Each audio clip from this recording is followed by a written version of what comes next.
"Hey old man, go do the rounds of greetings at our clients for me." The commanding tone of Jackson as he orders me around. Maybe it's about time to reveal the truth. "Yes, understood." I nodded with a smile. Jackson seemed to lose interest in me quickly, but those around us watched me warily. Even to them, I directed a smile, causing them to flinch. Such rude people. Well then, I'll be off. With that thought, I headed to the client's place, still smiling. "Oh, isn't this Thomas? We were informed that someone from the headquarters would come to greet us, but I never expected it to be you. When did you return?" I apologize for the delayed greetings. It's been a while. Upon my arrival, the client seemed quite surprised but welcomed me with a smile. "It's a pleasure to work with you again." Such kind words. I'm flattered that you would say that even to someone as inexperienced as myself. Don't be modest. Your company has grown to this extent thanks to you, Thomas. At the client's words, I smiled. I am Thomas, an old man working in the countryside with my beloved wife. I was born into a so-called Pula family. Our family had been running a factory for generations and earned a decent living, but that only lasted until my grandfather's time. During my father's time, we were hit by a recession and ended up going bankrupt. I'm sorry, Thomas. It's not your fault, Dad. I'll work hard too. At that time, I was a high school student. From then on, I juggled school and part-time jobs, actively doing chores at home. Honestly, I had no time to play, couldn't make friends, and even faced bullying at school. Thomas, take this if you like. I made too much. All these sweets. Thank you always, Liz. Liz, who would later become my wife, always looked out for me. She would bring me homemade sweets when I was working for hunger, and defended me when I was falsely accused during a theft incident in the class. I've cherished the kind and strong Liz since then. Being with someone like me will only cause you trouble, Liz. What's that matter? As long as we stay together, we can overcome any hardship. It seemed she felt the same. Though I tried to leave Liz for her, she followed me. Thomas, I love how you always try to move forward, no matter the situation. Thank you, Liz. Will you be with me? Yes, of course. With Liz by my side, I was able to overcome any difficulty. Apart from her, I had another close friend. Thomas, please help me out. Sure, use me as much as you need. Counting on you. We don't have time to stand still. Whenever I felt down, my friend Alex was always there to pull me up. He was born into a wealthy family, the complete opposite of me. We met in middle school. Hey, do you want to hang out together? Really, can I? Of course. Becoming friends with him, who seemed out of place in the classroom, started with me reaching out. He defended me in high school and often encouraged me with "it's going to be okay," making him a friend I'm proud of. By the way, I never hung out with Alex just because he was wealthy. I always wanted to have an equal relationship as friends. That's probably why we're still able to maintain our friendship. And now, I'm working at the company he started.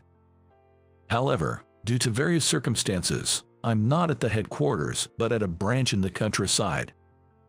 What a lovely day, Liz. Would you like to go for a walk?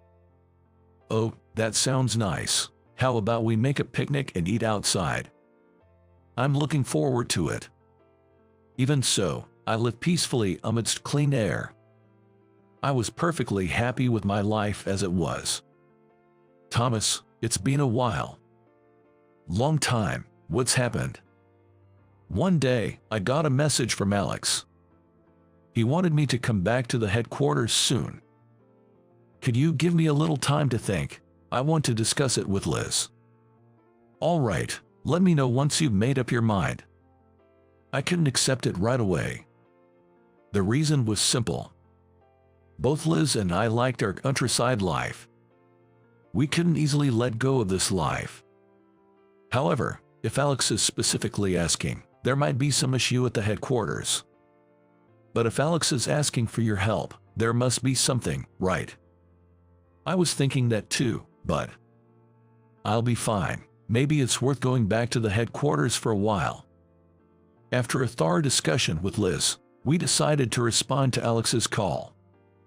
And so, we returned to the city for the first time in 20 years. We rented an apartment for the time being and planned to sell our current house. As we packed, various memories flashed through my mind. Walking with Liz, playing with the neighborhood kids, and energizing the local festivals. It's hard to leave, isn't it? Thomas, are you done over there? Yeah, all done. Shall we go? Leaving was hard, but Liz's call prompted me to leave the house. The city, crowded with people, was honestly exhausting after a long absence. However, the variety of things in stores, different from the countryside, was refreshing and fun. I'm kind of tired. Yet, you seem to be smiling. Oh, really? Liz also seemed to be enjoying herself, which reassured me. And a few days later, I finally stepped into the headquarters. Long time no see, Thomas. Michael, it's been a while. In the lobby, I was greeted by Alex's younger brother, Michael. It turns out my new department is where he works. He was waiting here to guide me. I see, thanks, I'm counting on you.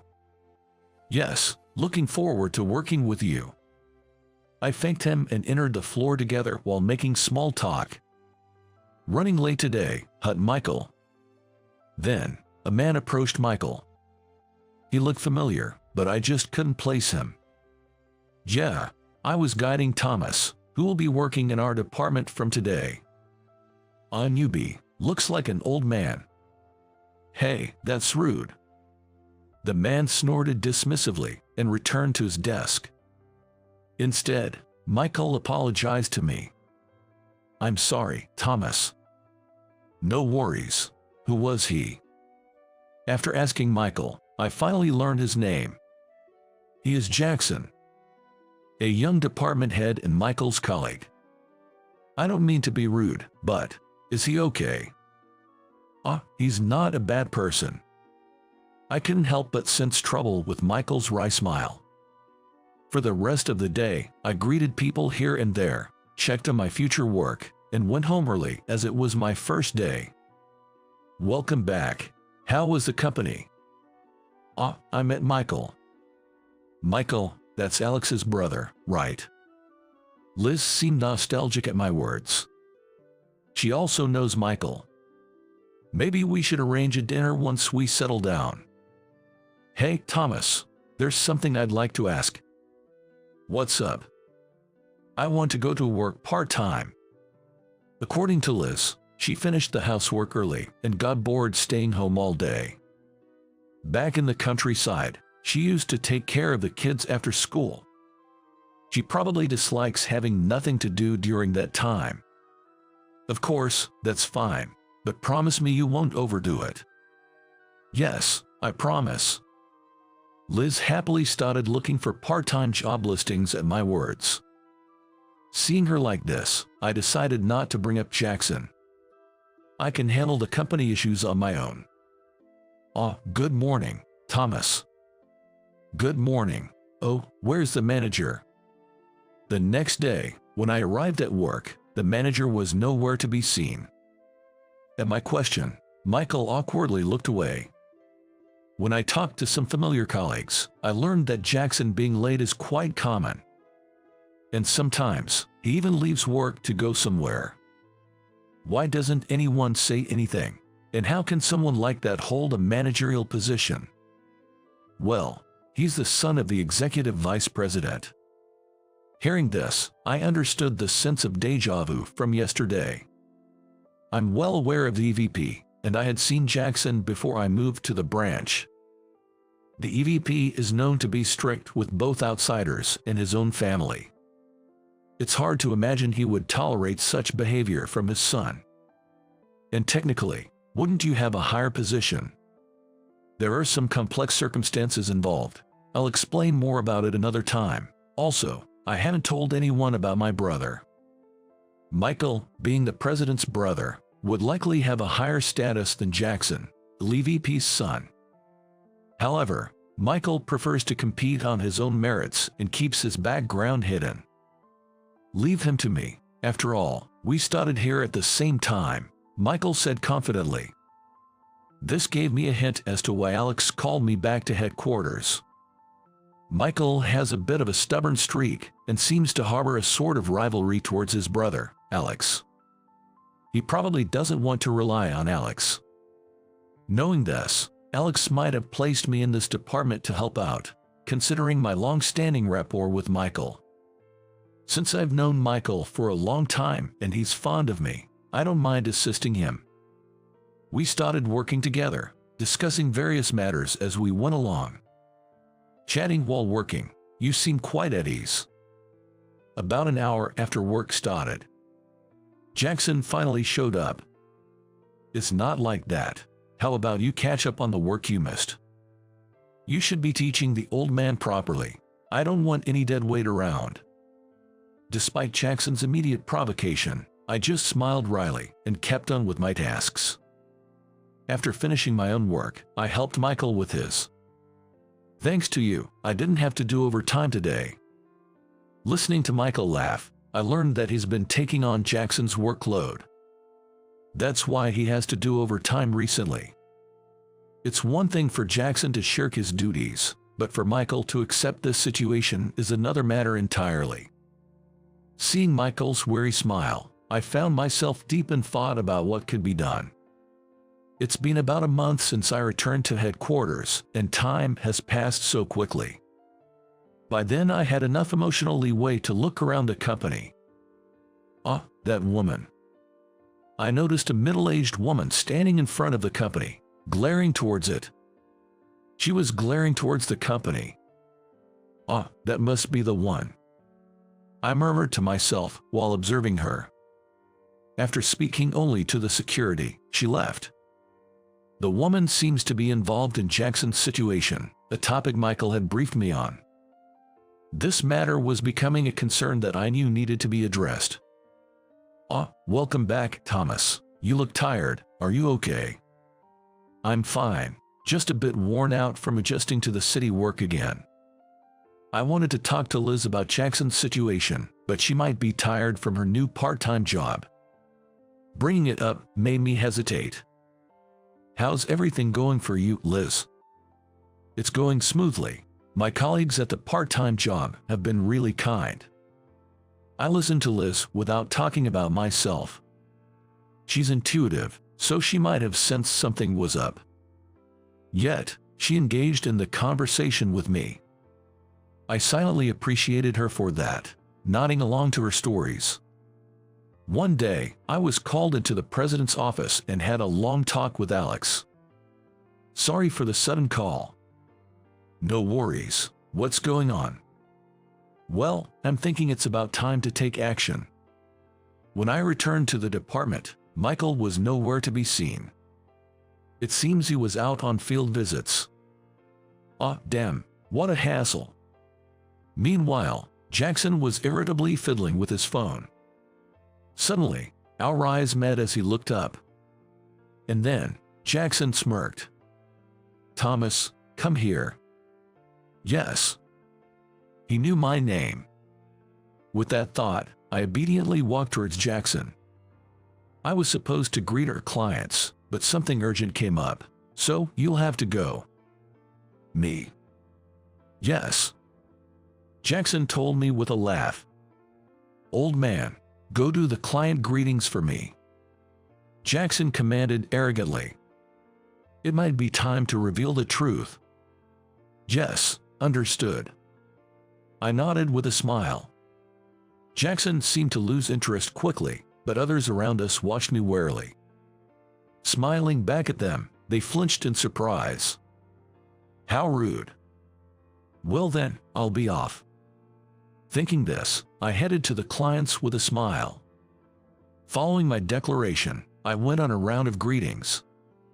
"Is that you, Thomas? We heard someone from your company would come to greet us, but I never expected it to be you. When did you return? Sorry for the delayed greetings, it's been a while." When I visited the client, they were quite surprised but welcomed me with a smile.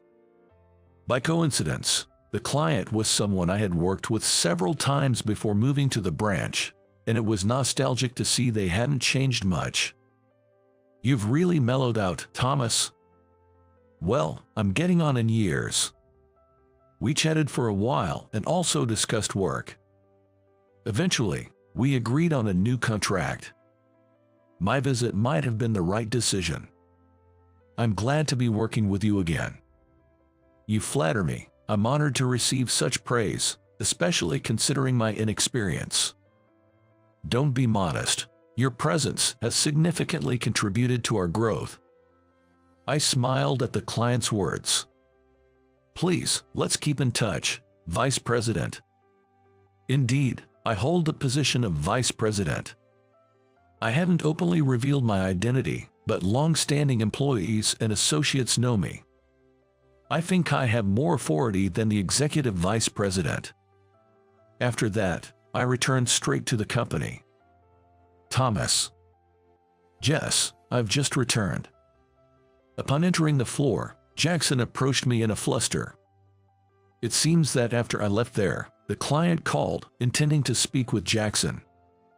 He was then told, "We didn't expect the Vice President to come. We wish you had informed us beforehand."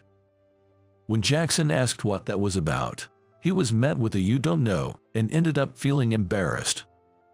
"Wait, you're really the VP?" Despite this, it seems Jackson still can't believe it. "Well, it's true that I haven't shown my face at the branch office since I started working there, and only my name is listed on the website. That's the truth. After all, Thomas is a friend of my brother."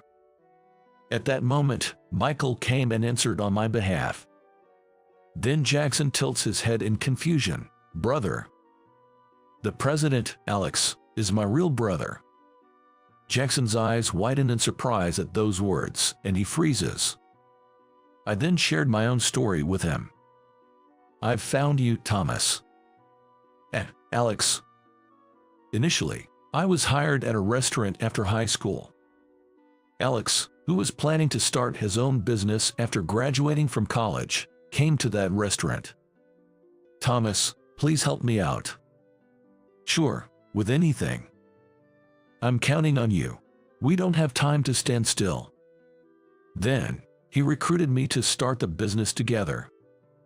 I became a founding member and was given the position of VP.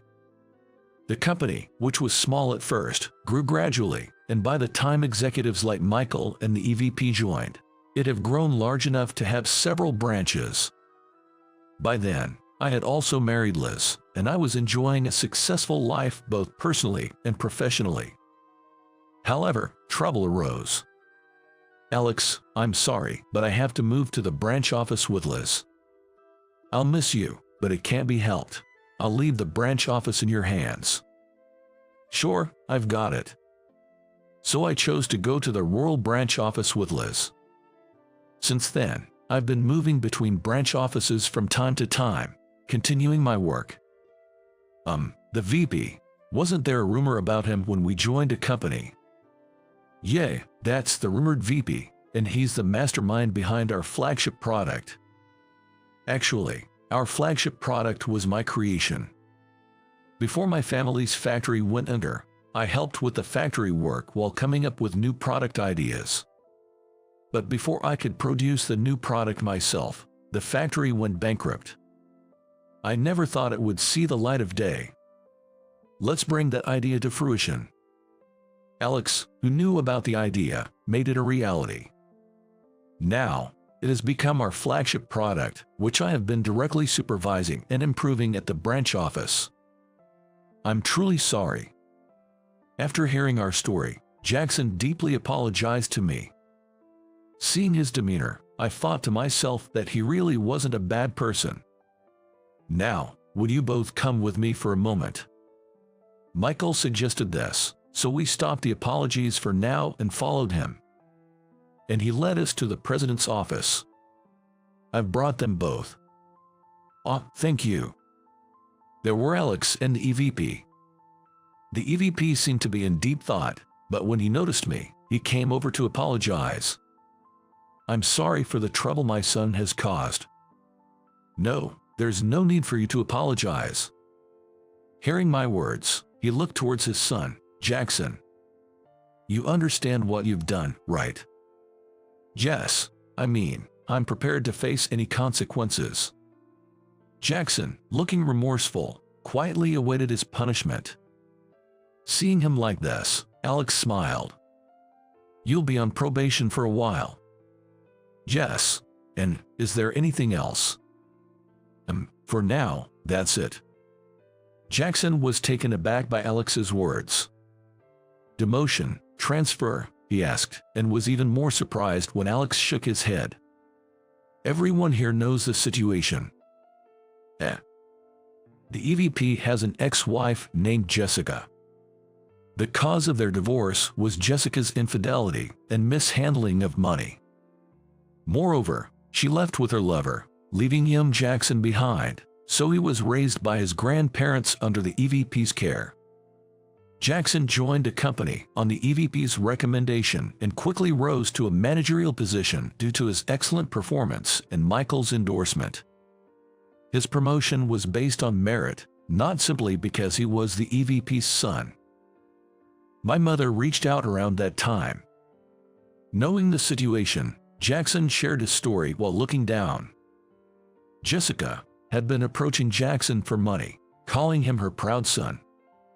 Lately, she had even been lying in wait in front of the company or his home.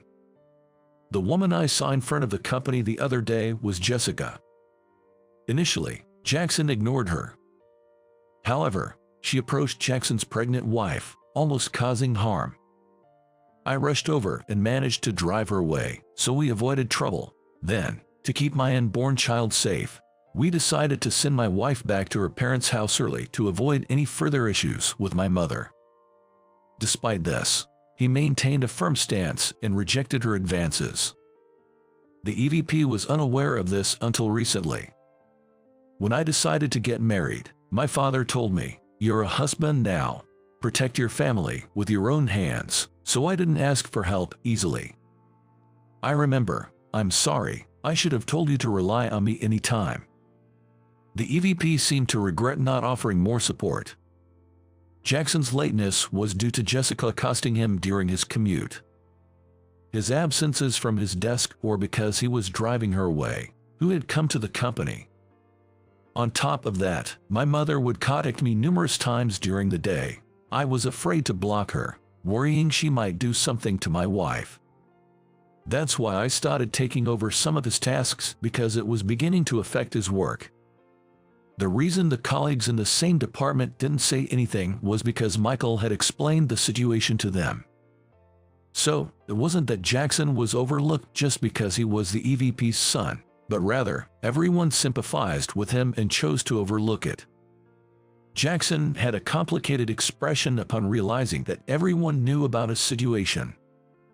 Take some time off and go be with your wife, and protect her. That woman won't come near again on my watch. Thank you so much, Jackson said with tears in his eyes. Then, as if a weight had been lifted off his shoulders, he slumped down right there. Michael chuckled and helped him up. Excuse me. Liz? Liz, who was supposed to be at her part-time job, walked in. This time, I was the one surprised. Sorry, Thomas, I called her here. I wanted to enlist her help, given her background as a counselor. At that, Liz nodded firmly. In fact, Liz had a counseling qualification and was one of the founding members. Her role was that of a corporate counselor. She was popular for her compassionate listening, and many employees were grateful to her, but this led to her getting entangled in interpersonal issues. Stay away from Liz. Thomas. an incident occurred where an employee, who had unilaterally developed feelings for her while consulting with her, tried to make a move. That employee was, of course, fired, but the traumatic experience led Liz to resign as well. Then, I requested a transfer and we moved to the countryside together. The rural atmosphere suited her, and being amidst nature helped her recover, but she couldn't return to her counseling work. So now, she was working a completely unrelated part-time job. Before you go, would you like to talk with me? At Liz's offer, Jackson nodded. Liz, are you sure? Yes, will you stay with me? She said with a smile, and of course, I nodded. Afterward, by the time Jackson was leaving, he looked much relieved and repeatedly expressed his gratitude to us. You all must be tired too. Go home and rest. So, we all decided to head home together. It had been a while since we walked together like this. Hey, how about we take a detour? Let's do that. We decided to go on a date and enjoyed the bustling city streets. The next day, I went to work as usual. Upon arrival, I noticed a commotion in front of the company. Is that the EVP and Jessica? It seemed like they were having an argument. However, as I listened while the EVP calmly rejected her, she was aggressively demanding, I gave birth to him, so you owe me, he's mine. If you want to cut ties, then pay me, and raising her voice. Seeing her raise her bag to swing it at the EVP, I couldn't hold back and shouted. Enough. You have no right to call yourself a mother. Don't involve yourself with his family or this company anymore. My sternness made her flinch with a gasp. When she lost her momentum, the bag didn't hit him but knocked over a potted plant instead. Then, the police arrived, restrained her, and took her away. The demon has returned. The demon VP is still in power, huh? I heard such comments and couldn't help but give a wry smile. In the early days of the company, being young, I was strict in guiding those around me. However, I never resorted to physical violence or personal attacks. Such strictness earned me the nickname of Demon among my colleagues. From my current perspective, the nickname feels quite undesired. Thank you for your help, and sorry for the inconvenience. Not at all. The struggle with her isn't over yet. Please stay strong. Yes, thank you very much. Afterward, I entered my new workspace, the Vice President's office. The resolution of the issues in that department resulted in me receiving a private office. With Jackson and me gone, Michael took the lead, with the entire department collaborating to fill the gap. Thomas, I've come up with a new project idea. I want to hear your thoughts. That sounds good, but do you really need to come here yourself? I gave Alex a wry smile as he entered without knocking. From that point on, I dedicated myself to the new project he brought in. After some time, the project was successfully completed. Our company experienced significant growth once again. Long time no see, Thomas. Ah, Jackson, you're back today, right? Yes. By that time, Jackson had been reinstated at work after his suspension. His child was also safely born. As for Jessica, she was arrested for property damage after knocking over a potted plant and for resisting arrest when she made a scene with the police. My father arranged for a lawyer to get a restraining order against her and to sue for damages for everything she's done to me. This way, she won't be able to show her face to us ever again. Jackson mentioned that this incident led to a thorough discussion with his father. They promised to communicate and support each other more as father and son. My father is completely smitten with his first grandchild. He never shows that stern face in front of the kid. Seeing Jackson laugh so freely, I felt relieved too. Alex and Michael's relationship also changed. Michael was being stubborn because I was treating him like a child. Alex reflected and changed the way he treats him. By supporting Michael, I believe I helped improve their relationship. However, It seems they are not exactly like close brothers, but rather like good rivals at work. Someday, I'll start my own thing and headhunt Thomas. That's not happening. Thomas is mine. They were bantering like this recently. Well, since both were lively and engaged, I thought it was all good. The other day, I was thanked by a senior coworker. That's great. Liz and I continue to do well. Recently, Liz was offered a full-time position from her part-time job. She was happy to be relied upon as an individual, not just as a counselor. I vowed to support her fully, both emotionally and physically. Thomas, shall we go for a walk soon? Yes, I'm coming. Life has been going smoothly both personally and professionally. We recently bought a house and got a dog to help with a lack of exercise, enjoying our walks together. Of course, we deeply love our dog as a member of our family. Jackson wants to bring his kid over to our place. Oh, according to Alex, Michael also mentioned he'd like to come. Maybe we should have a home party sometime. With my beloved wife Liz and our cherished dog, I look forward to maintaining a peaceful and happy life. I headed towards my beloved family with a smile.